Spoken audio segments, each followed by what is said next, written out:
or give my data, then the system will not work. So it is very important that that confidence should be given to the users and to the public at large, that these systems are very secure. Only then, will people will be more comfortable using these services and getting all this kind of... Exactly. The biggest concern is about the payment gateways, True. the financial transactions, the safety of those, because most of the services would require financial transactions, and if it is possible to ensure the safety of those. So what are the steps that you think the security companies are taking to have an affordable and guaranteed way of providing the security when it is deployed to masses in millions?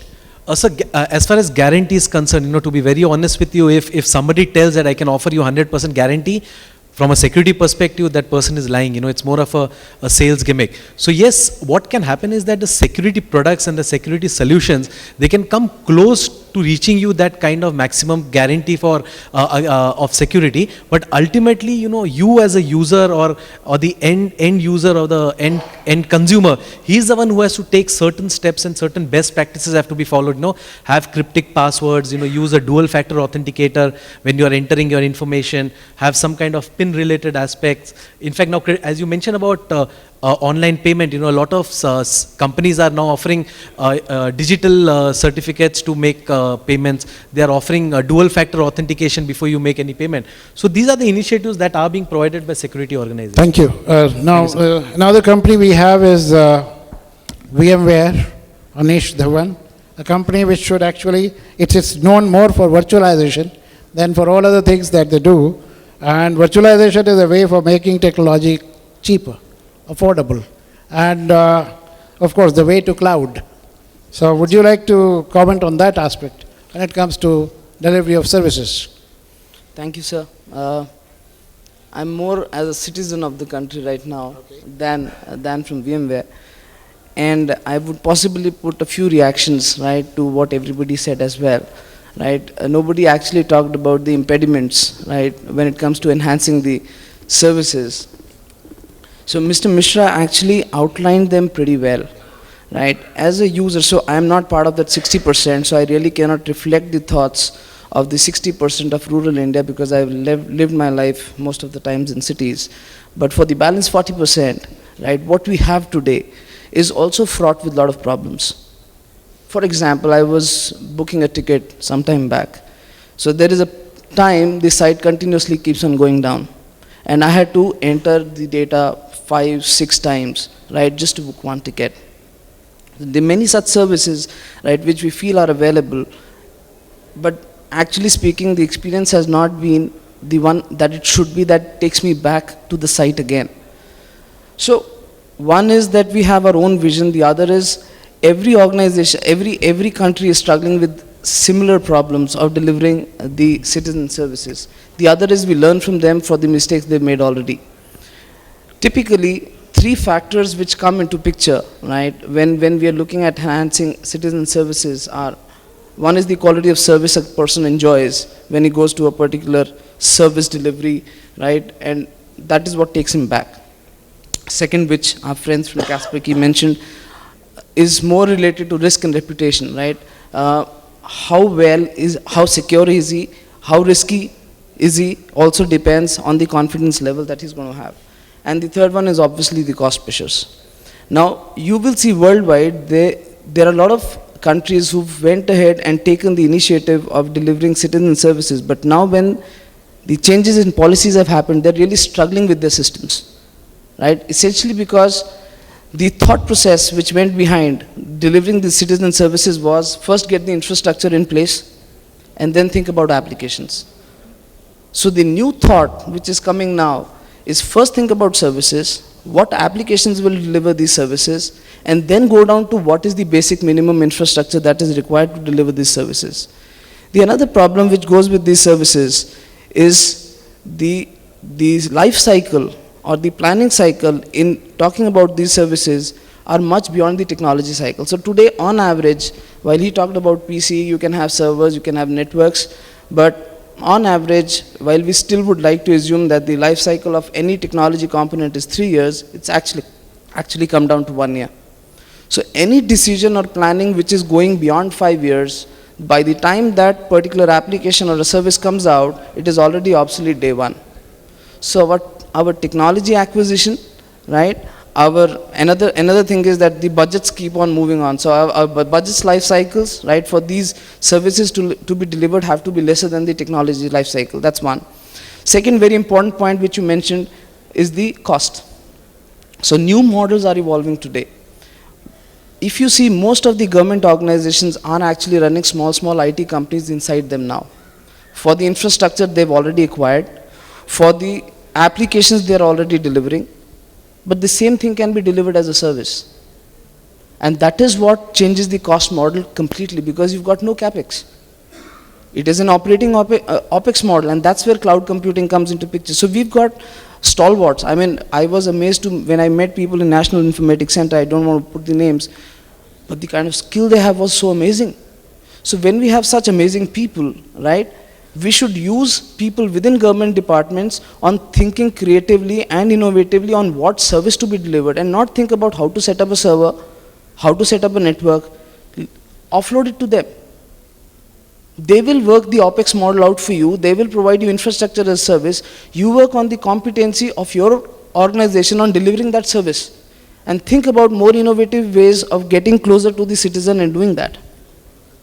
So having said that, right, there are a lot of things which are required or re-engineered to be thought of leveraging this. And I am again going back to what Mr. Mishra said at that point, that if we continue to do the same way, digitize the same way that we're doing now, we're just creating more inefficiencies, and we're creating more time lags, right, in delivering that services. One of the other examples is, we have a project of a service delivery. It goes for the project timelines, and project management is really chaotic, right? If you see the timelines, and the scope continuously keeps on changing. The reason is the technology life cycle is much shorter than the process that we put in place. So our bigger projects that we think about, right, we have few of them are successes already, and I think when I tell you what I'm saying, you will know. It should be modular. Think about if you've got 16 services to be delivered from one department, think which are the essential ones. Those are the ones, when you talk to the person who's developing the services for you, create a module of essential services first. That should be delivered in the first 18 months. And you should have a mechanism of enhancing the scope thereafter, and tertiary services keep on adding over and over that. That's what takes you from infrastructure perspective to look at cloud computing as a model, because that frees you of the entire thought process of how to set up the infrastructure. From application perspective, the new models which are coming, which is service-oriented architecture and object-oriented programming, right, is what makes you think only of services and very modular, lightweight applications which are agile, which can be moved from one system to the other. They're not locked to the systems. So that's where we as technology vendors would come. But the thought process and the direction would really come from people who are in a leadership position, right, and can make those changes. That's very well said, Harish. Very important points you made of freeing the practitioners or delivery organizations from the hassles of infrastructure, being modular, and care for the obsolescence, change, business process re-engineering. Mr. Panda also talked about changed management. There is no doubt about the fact that if we really are interested in effective service delivery, the first thing, and as Mr. Mishra also said, that we need to address is our own way to think and decide. Unless the organization and its processes for decision support change intrinsically and inherently, there is no point digitizing, just digitizing what we have been doing through hands. So that's wonderful. That brings us to Mr. Santosh Subramaniam, who is Senior Manager Project in Computing. And please, like Anish, give your views on the effectiveness of the enhanced delivery process and kind of support your organization does for that. Thank you, sir. Thank you for giving the opportunity to share my thoughts. Well, enhancing citizenship is something which is very exciting, and in country like India, where we are addressing a population which is in millions, some of the key challenges are related to the reach, because we have to touch upon the people, those who are in remote locations. While we are addressing the challenges of reach, there are a couple of other things which also we need to understand, which is in terms of diversity of this country, which is in terms of culture, language and other things. The beauty of technology is that it touch upon all those challenges. While we are addressing those challenges, some of the other things which comes in front of us in terms of constraints are, of course, you rightly pointed out, are the cost and of course the affordability. The other aspects and the challenge would be the power availability, which is also one of the key factors. Companies like us, which is where we are addressing, we address both these things in terms of affordability and in terms of power consumptions. If you look at our solutions, which is now deployed across the country, and you would be very excited to know that today we are working very closely with the government sectors a lot. And that too in schools, government schools, where we are addressing really underprivileged children. And the reason why in states where we are working, we reached upon that much of volume was because of these two factors. One was, of course, the affordability, with which, with the limited constrained budgets, the government was able to take up to the masses, and second was the within the power availability and all. So those are the two areas which really have allowed us to take us to that level. So this is really exciting for us. Thank you. We have Sabir Chaudhary, Head of the Information Technology Division of Power Grid Corporation of India. Yet another organization which is a very strong player in the management of the country's empowerment of the poor. Let's hear Sabir Chaudhary on the question of enhancement of delivery. Thank you, sir. I am privileged to be here with the panel under the chairmanship of Honorable Chairperson. As a organization, Power Grid stands a little bit different than other service providers, in the sense that we are consumers of technology and also providers of technology. Power Grid role in the complete scenario of Indian power sector is, this is a single transmission utility under central government for providing the national grid establishment and management of the national grid, which stands between the generators and the state grids. It is the super highway of the complete power backbone of the country. Normally when there is a power disruption, people are in doubt what happens, what is happening, who is at fault and all. We have seen in the last post-independence era that there has been a lot of enhancement of power generation capacity, mostly focused on the investment on the generation sector, but transmission and distribution sector has been not been stressed in the proportion of generation sector. Now, as far as citizen service is concerned, our chairperson has already pointed out that poverty and digital divide is the two main focus areas which is going to be coming in the forefront. Power Grid, I can give you a little bit of scenario how the power system is being addressed by the government's plan, and Power Grid is an active player and partner in that complete program. The central government has taken up a plan of Advanced Power Reform and Development Program, APDRP, which addresses the basically the weaker distribution systems of the state level, where Power Grid has been assigned for the complete management, starting from conception to implementation of the strengthening of the systems. Now this is being done in the whole country in 3 stages. The stage 1 is the complete infrastructure reinforcement at the distribution level, at the core electrical and distribution point of view. The next level is the RAPDRP program, where the complete vertical integration and automation is being attempted, which is also around 50,000 crores project, where Power Grid is involved as a third party audit agents. There are a lot of involvement of technology providers all around the organization, country.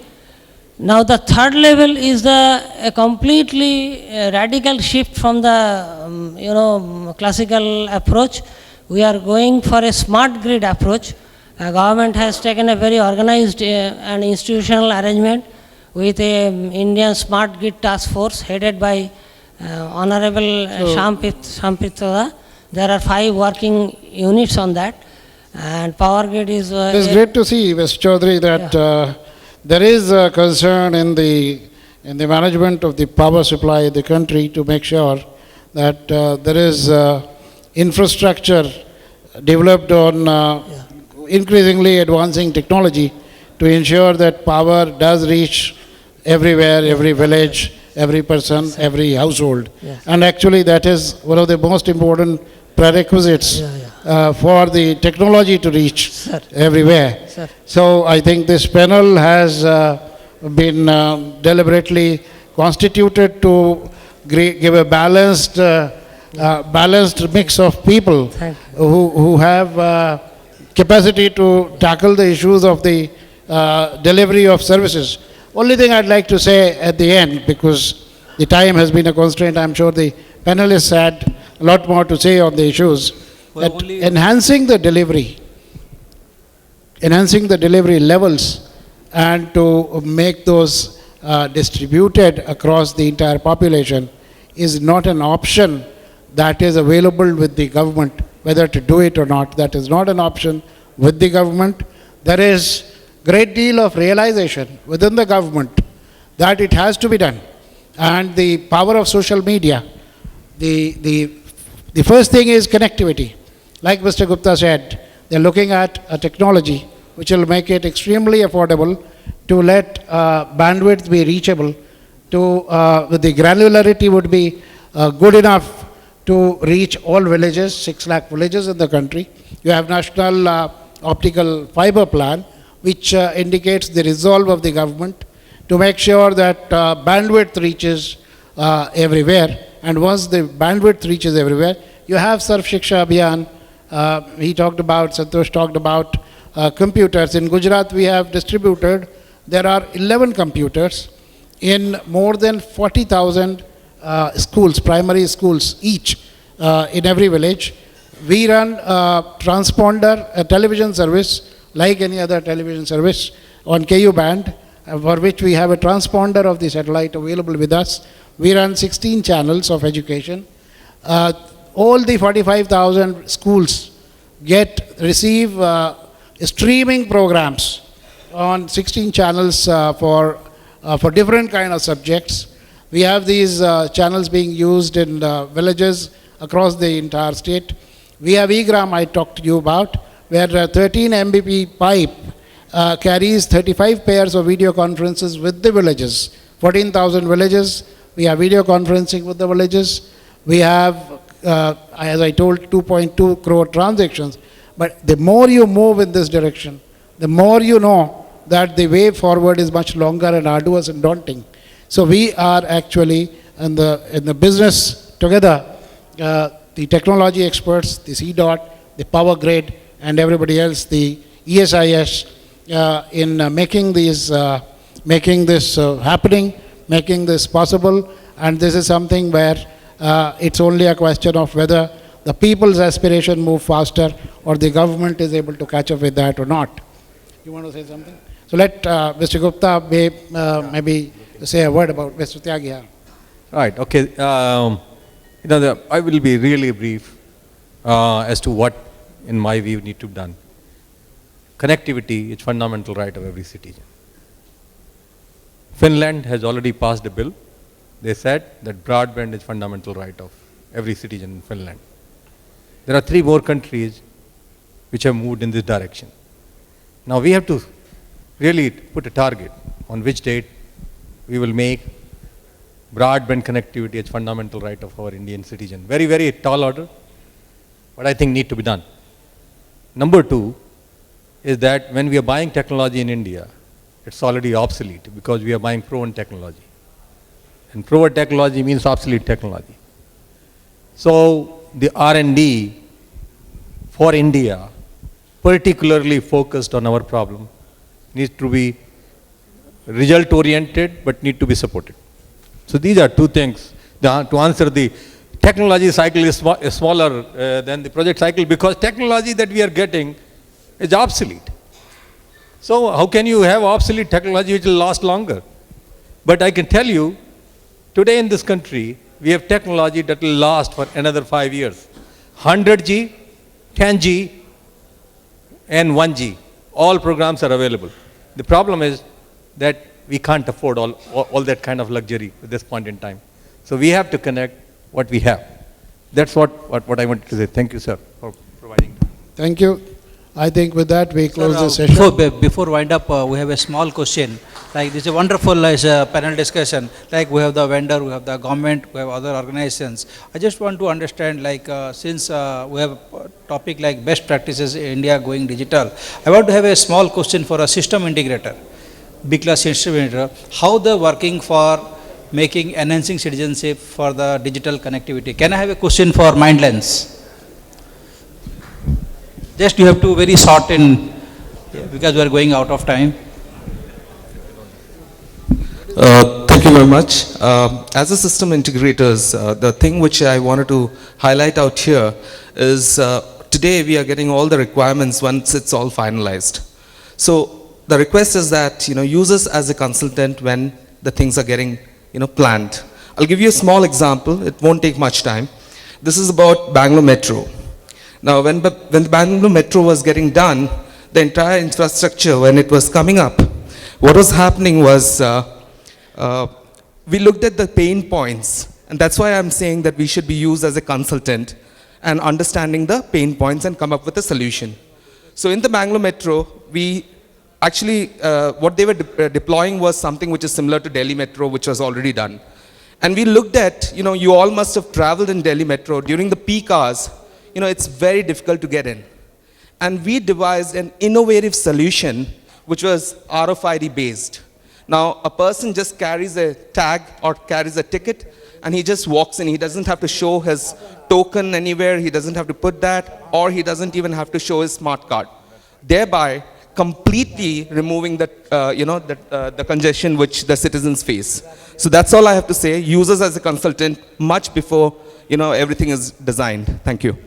Thank you. And with that, I think on behalf of all the panelists, I take the opportunity to thank VARINDIA for giving us this opportunity. And I hope, I wish VARINDIA and everybody present here success, all the best. Thank you. Jai Hind. Thank you.